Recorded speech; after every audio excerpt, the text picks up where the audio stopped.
Welcome to WB exam cracker YouTube channel. WB exam cracker YouTube চ্যানেলে তোমাদের সকলকে স্বাগত।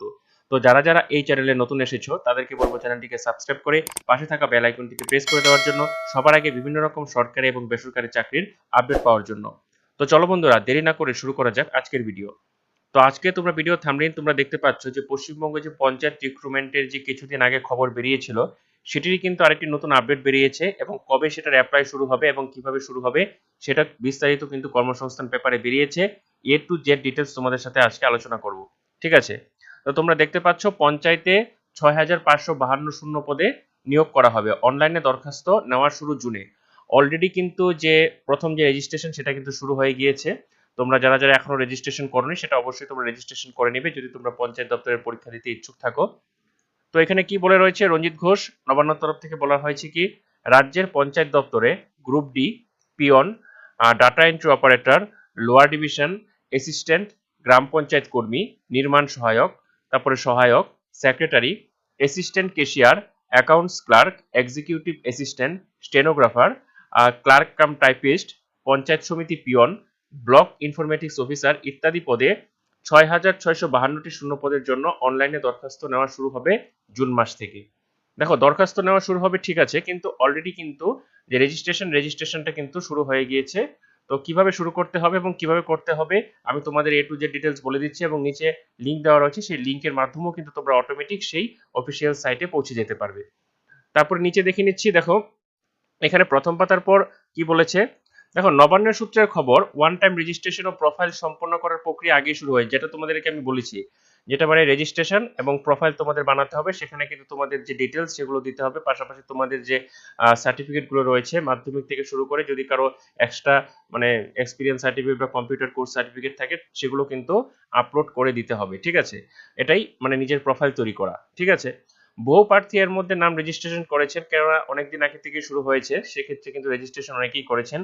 যারা রেজিস্ট্রেশন করেনি, যারা নাম রেজিস্ট্রেশন করেনি, তারা নাম রেজিস্ট্রেশন করে রাখুন, ঠিক আছে? রেজিস্ট্রেশন অবশ্যই করতে হবে। তবে অনলাইনে দরখাস্ত করার সময়ও নাম রেজিস্ট্রেশন করার সুযোগ হতে পারে। দেখো, এখানে সুযোগ হতে পারে, সেই সুযোগের অপেক্ষা করে লাভ নেই। তোমরা যারা যারা এখনো রেজিস্ট্রেশন করনি অবশ্যই তোমরা রেজিস্ট্রেশনটি করে নিবে। তারপরে বলেছি কি, নাম রেজিস্ট্রেশন করার পর ইউজার আইডি ও পাসওয়ার্ড দেবেন, সেটি নিজের কাছে রেখে দিতে হবে, সেটা প্রিন্ট আউট করে তোমরা রেখে দিতে পারো। সংশ্লিষ্ট জেলার ডিস্ট্রিক্ট লেভেল সিলেকশন কমিটি বিজ্ঞপ্তি দিলে তখন ইউজার আইডি ও পাসওয়ার্ড দিয়ে ওপেন করে সংশ্লিষ্ট পদের জন্য দরখাস্ত করতে হবে, নাম রেজিস্ট্রেশন করতে হবে ওয়েবসাইটের মাধ্যমে। এই যে ওয়েবসাইটটি রয়েছে www.wbprms।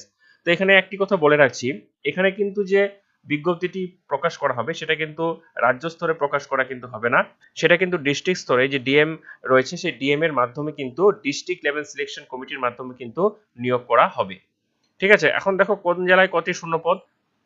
দেখো এখানে দেখতে পাচ্ছ সব থেকে শূন্যপদ বেশি রয়েছে বাঁকুড়া জেলায় 660টি, দক্ষিণ চব্বিশ পরগনা জেলায় 516টি, হুগলি জেলায় 606টি, উত্তর চব্বিশ পরগনা জেলায় 566টি, পশ্চিম মেদিনীপুর জেলায় 560টি, পুরুলিয়া জেলায় 405টি, আলিপুরদুয়ার 181টি, বীরভূম 147টি, কোচবিহারে 200টি, দক্ষিণ দিনাজপুরে 184, দার্জিলিং এ রয়েছে 366টি, হাওড়া রয়েছে 442টি, জলপাইগুড়িতে 116টি, ঝাড়গ্রামে 225টি, কালিম্পংয়ে রয়েছে 169টি, মালদাতে রয়েছে 138টি, মুর্শিদাবাদে 178, নদিয়াতে 144, পশ্চিম বর্ধমানে 123 এবং পূর্ব বর্ধমানে 318টি এবং পূর্ব মেদিনীপুরে 319টি, উত্তর দিনাজপুরে 100টি এবং দার্জিলিং এ 65টি।